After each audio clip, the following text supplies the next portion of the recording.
Assalamualaikum warahmatullahi taala wabarakatuh. InsyaAllah ketemu lagi kita hari ini dalam mata pelajaran Usuluddin. Hari ini kita akan pelajari dalam bab akhlak wa tasawuf. Hari ini kita akan belajar tajuk Adabud Diyafah. Adabud Diyafah, adab ketamuan. Ketamuan ni maksudnya yang melibatkan al-mudif, tuan rumah, dan ad-dhaif, tetamu. Itu maksud ketamuan ni dia ada melibatkan tuan rumah, al-mudif, dan juga ad-dhaif, tetamu. Tu panggil ketamuan. Seterusnya kita lihat udhkur ta'rif ad-diyafah. Sebutkan ta'rif ketamuan. Lughatan, ketamuan dari segi bahasa, masdarun dhafa, diambil daripada kalimah dhafa. Dhafa ni yang maksud yang menjadi tetamu. Diambil masdarun ni daripada kata dasar dhafa. Dhafa maksudnya yang menjadi tetamu. Istilahan, diyafah, ketamuan dari segi istilah, hiya ismun, iaitu satu kata nama, li ikramid dhaif, untuk memuliakan tetamu. Ketamuan dari segi bahasa, dari segi istilah ialah kata nama untuk memuliakan tetamu. Wal ihsanu ilaihi, dan berbuat baik kepada tetamu. Itulah maksud istilah ketamuan. Dari segi istilah ialah berbuat baik, memuliakan tetamu dan berbuat baik kepadanya. Seterusnya kita lihat ma ad-dalilun naqliyu ala ad-diyafah. Dalam buku ustaz ni dia tersilap buat kan. Dia kata ma ad-dalilun naqliyu ala iyadatul marid. Bukan iyadatul marid. Iyadatul marid ni maksudnya menziarahi orang sakit. Tajuk kita ad-diyafah, dia tersilap kat situ. Jadi belajar betulkanlah. Sebenarnya macam ni, ma ad-dalilun naqliyu ala ad-diyafah. Apakah dalil nakli? Dalil nakli supaya kita ni beradab dalam ketamuan. Ni macam ni, ada buku awak ni. Di sini kalau lihat dekat sini dia tulis iyadatul marid, bukan iyadatul marid, sepatutnya ad-diyafah. Diyafah ni ketamuan. Kena betulkanlah kalau salah. Kalau betul dah tak apa. An Abi Hurairah, daripada Abi Hurairah radhiyallahu anhu qala an-nabiyyu, daripada Abi Hurairah telah bersabda Nabi sallallahu alaihi wasallam, man kana yu'minu billah, sesiapa yang beriman kepada Allah, wal yaumil akhiri, dan hari akhirat, hari kiamat nanti, falyukrim dhaifahu, maka hendaklah dia memuliakan tetamunya. Falyukrim, maka muliakanlah dhaifahu, tetamunya. Rawahul Bukhari, hadis yang diriwayatkan oleh Imam Bukhari. Jadi daripada hadis ni Rasulullah bagi tahu kepada kita, sesiapa yang beriman kepada Allah wal yaumil akhir, dan hari akhirat nanti, falyukrim dhaifahu, maka dia kena muliakan tetamu dia. Sekarang ni kita lihat bayin manzilah ad-diyafati fil Islam wa hukmaha. Nyatakan manzilah, kedudukan ni kedudukan ad-diyafah, ketamuan, fil Islam, dalam Islam. Kedudukan ketamuan ni lah maksudnya adab kita dalam tuan rumah dengan tetamu ni dalam Islam. Adab kedudukan tuan rumah dengan tetamu ni melibatkan adab tu dalam Islam. Wa hukmaha, dan hukum dia apa. Sekarang ni kita lihat kedudukan ketamuan dalam Islam. Annal ikram ad-duyuf, bahawasanya memuliakan ad-duyuf, tetamu-tetamu. Jangan tulis ad-duyuf tu tetamu. Kalau tetamu seorang dia panggil ad-dhaifu. Kalau ramai tetamu datang ke rumah kita, dia panggil ad-duyuf. Ad-duyuf ni maksud dia tetamu-tetamu, dia jamak, ramai. Annal ikram ad-duyuf, memuliakan tetamu-tetamu, huwa, ialah alamatun, tanda, alamat. Alamat ni tanda, bahasa Melayu panggil alamat. Apa alamat rumah awak? Alamat ni maksudnya tanda. Memuliakan tetamu ialah tanda liquwwatil iman, kekuatan iman. Maksudnya seseorang tu kalau dia memuliakan tetamu tu tanda dia orang tu kuat iman. Tapi kalau ada nak datang rumah dia, nak bermalam di rumah dia, ataupun orang nak datang rumah dia, nak pergi ziarah rumah dia kan, hari raya dan sebagainya, dia kata tak payah, tak perlu datang rumah saya. Orang ni tak kuat iman dia, iman dia tak kuat, tak cukup kuat lagi.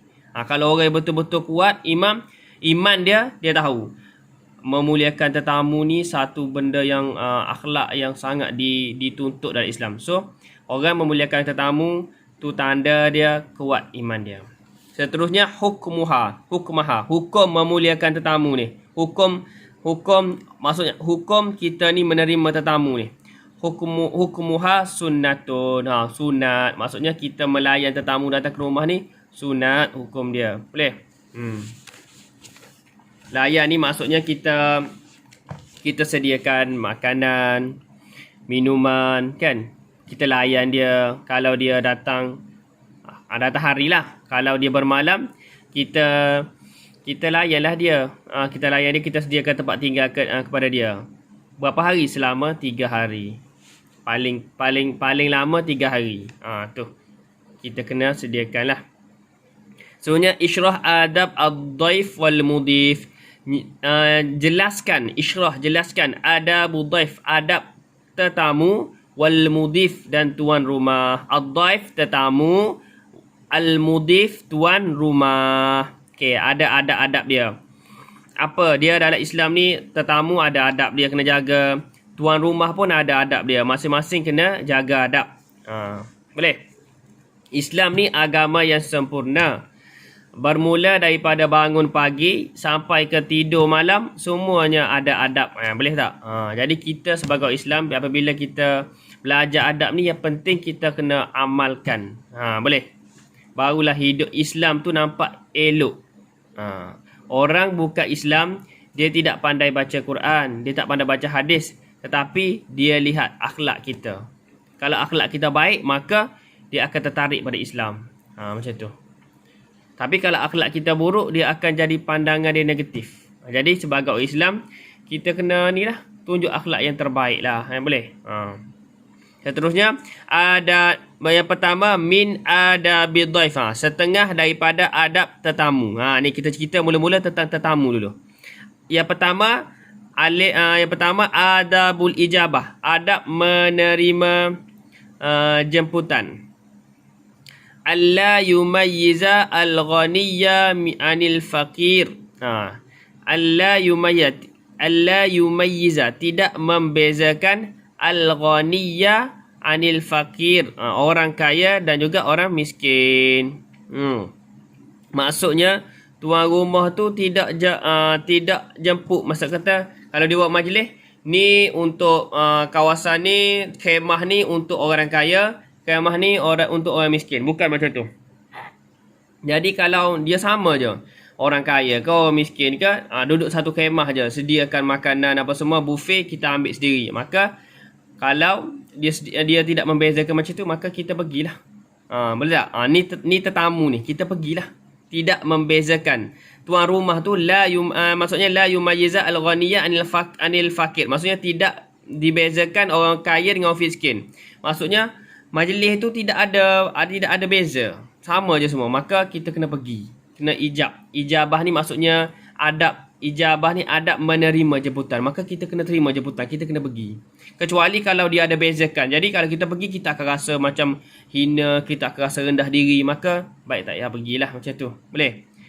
Yang pertama, adabul ijabah ni, adab menerima tu, tidak ada dalam majlis tu, tidak membezakan orang kaya dengan orang miskin. Boleh? Yang kedua, la yang bagi ayyam tani'a anil ijabah. Tidak sepatutnya ayyam tani'a anil ijabah, menolak ijabah, menolak jemputan. Tidak sepatutnya menolak jemputan. La yang bagi, tidak sepatutnya ayyam tani'a, menolak anil ijabah, menolak jemputan. Kecuali takdilah ada membezakan. Ni kalau tak ada apa-apa, majlis dia sama je, semua tidak membezakan kaya dengan miskin. Lepas tu tidak ada majlis tu maksiat ke apa, maka tidak sepatutnya dia tolak. Kecuali dia ada urusan penting lain yang nak diselesaikan. Boleh? Sebenarnya jim ayyam tani'a minal ijabah in kana min ghairil halal aw syubhah. Ayyam tani'a Ni ayyam tani'ah dan enggan minal ijabah, enggan datang jemputan tu in kana min ghairil halal, jika makanan tu tidak halal. In kana min ghairil halal, jika makanan tidak halal, aw syubhah ataupun syubhah. Dia ni enggan, maksudnya jangan datang, jangan datang, tidak datang. Yam tani'a minal ijabah ni maksudnya tidak datang in kana min ghairil halal, jika makanan tu tak halal. Aw syubhah ataupun ada syubhah dalam makanan tu, maka tak perlu dia datang. Boleh? Seterusnya adabud dhaif yang kedua, adab tetamu yang kedua, adabul hudur, adab hadir ke majlis. Boleh? An yadkhulad dar fayakhudhu ahsanul amakin. Adab kita ketika hadir ke rumah tuan rumah tu, an yadkhulad dar, masuk ke pintu tu, kita masuk rumah dia melalui pintu lah. Fayakhudhu, maka mengambil, tetamu mengambil ahsanal amakin, sebaik-baik tempat. Maksudnya dalam rumah dia tu kita duduk tempat yang terbaik lah yang disediakan. Maksudnya kalau rumah dia tu dia sediakan kursi kan, sofa untuk tetamu, kita duduk tempat situlah. Jangan kita duduk tempat yang tak sesuai.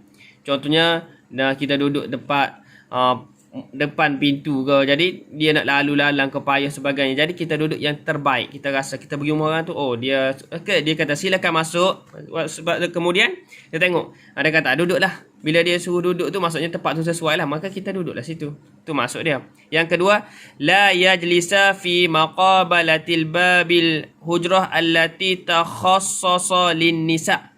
Tidak duduk, la yajlisa, tidak duduk fi maqamatil bab, di depan muka pintu, allati takhassasa linisa, yang dikhususkan untuk perempuan.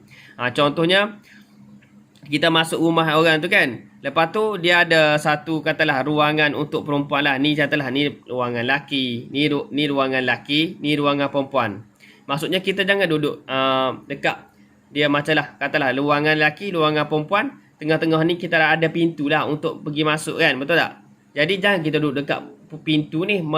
Maksudnya la yajlisa fi maqabalatil bab ni, pintu ni dekat pintu ni, pintu antara lelaki dan perempuan, allati takhassasa linsa, yang dikhususkan untuk perempuan. Jadi menyebabkan kita nampak aurat perempuan ke apa, dia nak berborak ke tak selesa. Jangan, tu maksudnya jangan duduk di muka pintu tu, di depan pintu yang dikhususkan untuk perempuan tu, supaya tidak nampaklah perempuan aurat dia sebagainya. Boleh?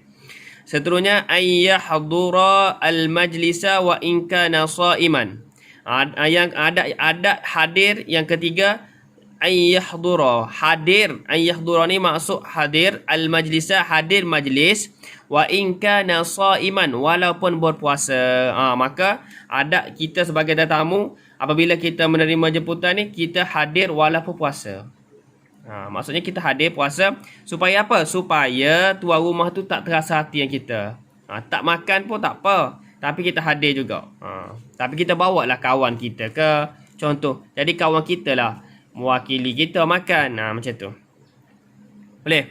Seterusnya yang keempat, dal, adab hadir juga bagi tetamu ni, ayyaksuran nadha, la yaksuru an-nadhar, tidak banyak melihat. La yaksuru an-nadhar, tidak banyak melihat, ila mawdi'it ta'am, ke tempat makan. Maksudnya katalah dia sediakan satu ruang, di situ tu ada dihidangkan makanan kan, meja kan, dia macam layan dirilah, kita ambil sendiri. Jadi bila kita masuk ke rumah tu, kita duduk dulu. Tuan rumah tak pelawar lagi makan, baru duduk siap-siap atur-atur makanan. Jadi jangan kita duduk tengok makanan, kejap duduk tengok makanan, ada ayam, lauk daging, ada kuih ni. Jadi bila kita duduk tengok, kejap tengok, jadi menyebabkan tuan rumah yang pertama tak selesa. Dia jadi macam, tetamu aku ni lapar ke, contoh. Ataupun yang kedua, kalau orang tengok nampak kita ni macam, kita panggil apa? Macam jenis macam seolah-olah kita pergi ke rumah tu untuk makan. Macam tu. Nampak tak elok lah akhlak kita. Sepatutnya kita kena sopan. Bila tuan rumah tu ajak makan, baru kita tengok ke makanan. Tengok, makanan. Kalau dia tak jemput lagi, kita duduklah bersembang dulu. Boleh macam tu. Jadi, untuk video hari ni kita ambil adab kita ambil sikit lagi. Yang seterusnya, adabul insiraf, adab berangkat. Berangkat ni maksudnya pergilah. Kita dah selesai makan semua, bercakap dengan tuan rumah, kita nak pergi. Insiraf ni nak pergi balik. Pergi balik ke rumah kita. Maksudnya balik ke rumah kita lah, insiraf ni. Yang pertama, an yansarifad dhaif tayyibin nafs. Maksudnya balik tetamu balik. Yang sarifat dhaif ni balik tetamu. Kita ni lah tetamu ni balik tayyibin naf, dengan keadaan yang baik. Tayyibin ni baik. Maksudnya kita ni bagi tahu dulu kepada tuan rumah, okey, saya rasa saya nak beransur lah, nak balik dah lama dah duduk kat rumah ni. Maksudnya lepas tu senyum, lepas tu ucapkan terima kasih sebab dia hidangkan kita makanan, layan kita dengan baik. Tu masuk tayyibin nas tu. Kita bagi tahu dia dulu nak balik dah lama dah duduk sini. Lepas tu ucapkan terima kasih, tu masuk dia. Yang seterusnya, la yakhruju, tetamu ni kita ni, apabila kita dah selesai dah ni, la yakhruju, tidak keluar daripada rumah tuan rumah tu, illa, awak kena tulis macam ustaz cakap ni, la yakhruju ni, tetamu tidak keluar daripada tidak keluar illa biridha, melainkan dengan persetujuan sahibul manzil, tuan rumah.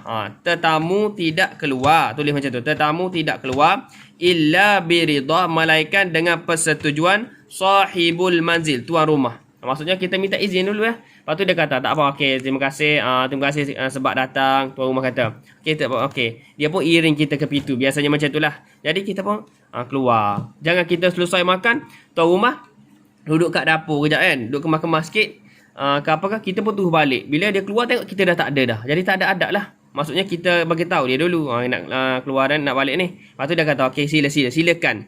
Ridha ni maksudnya dia silakan. Maksud kita bawa keluar.